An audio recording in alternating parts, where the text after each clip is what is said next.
I ছেলেরা I মেয়েরা বিলাক বোর্ডের কাছে আলিফ বাতা লেখার একটি সুন্দর নিয়ম আছে। কলম ধরে উপর থেকে দিলাম একটি টান, কেমন সুন্দর আলিফ হলো দেখ ভাগ্যবান। যারা শিখতেছেন তারা সবাই ভাগ্যবান। ডান দিক হতে বাম দিকেতে রেখা টেনে যা, নিচে একটি নকতা দিলে হয়ে যাবে বা, উপরে দুটি নকতা দিলে হয়ে যাবে তা, আরো একটি নকতা দিলে হয়ে যাবে সা। বাম দিক হতে ডান দিকেতে আস্তে করে টেনে, তারপরেতে নিচের দিকে বাঁকা করে নে, নোক্তা দিলে জিম হবে বিনা নোক্তায় হা, উপরে একটি নোক্তা দিলে হয়ে যাবে খ।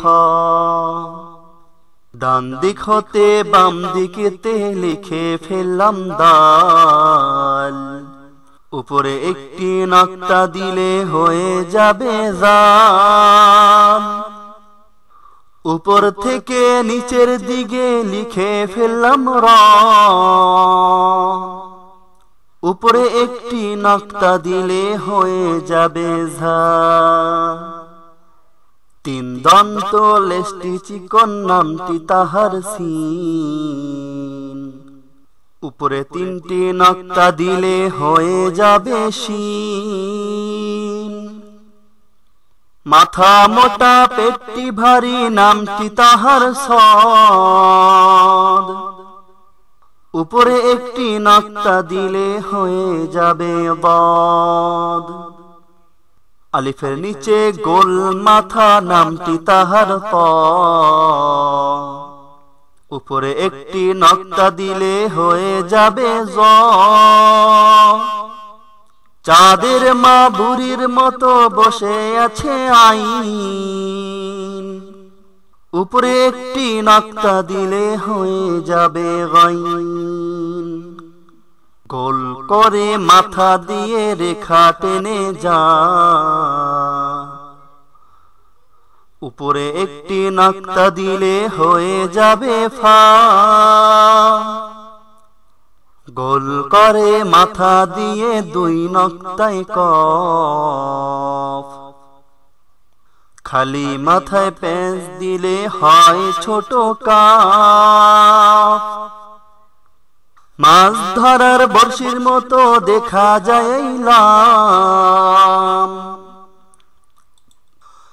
মাথা মোটা লেজটি চিকন মিম খোকা শোন। নতুন চাঁদে তারা দিলে হয়ে যাবে নুন, মায়ের কোলে বাচ্চা এলে কাঁদে ওয়াও ওয়াও। যাহার কোনো সুর নাই তাহার নাম হা, আরো একটি হরফ আছে যাহার নাম হামজা। ডান দিক হতে পেঁচ দিয়ে বাম দিকেতে যা,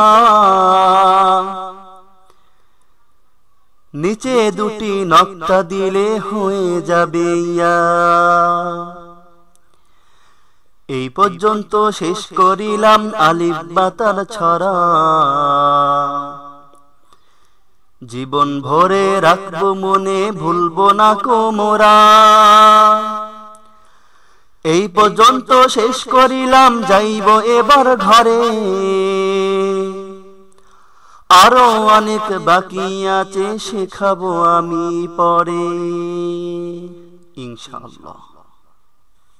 জাযাকাল্লাহ